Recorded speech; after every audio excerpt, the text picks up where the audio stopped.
U.S. ambassador to Morocco. And I wanted to ask you, you mentioned that during the engagement, the military engagement, that China's technology was at the top level was provided to Pakistan. So they had cutting edge technology. You managed to penetrate that.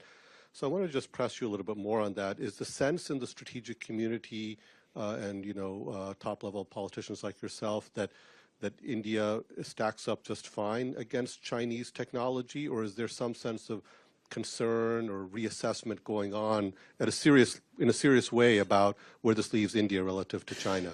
Puneet, I think, frankly, the reassessment took place while the fighting was going on. In other words, when we saw what the Pakistanis were attempting to do, using, as you say, Chinese technology, there's supposed to be something called a kill chain that the Chinese specialize in, where the radar, GPS, planes and missiles are all linked together and they react instantly. All this is stuff I'm reading in public military analyses. It's not something I've got from any classified source.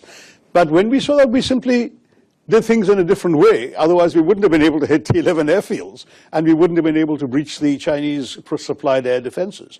So it's clear that assessments were taking place while the fighting was happening, and we were recalibrating our strategies in order to end as effectively as we were able to end. So that, I think, is the short answer.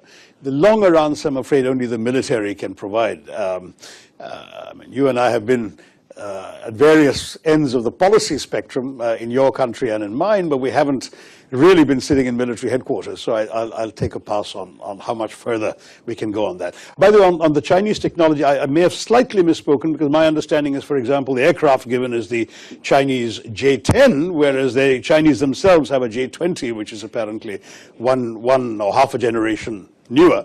And who knows if they'll supply that. I mean, the fact is China has immense stakes in Pakistan. The largest single project of the Belt and Road Initiative is the one in Pakistan, the China-Pakistan Economic Corridor.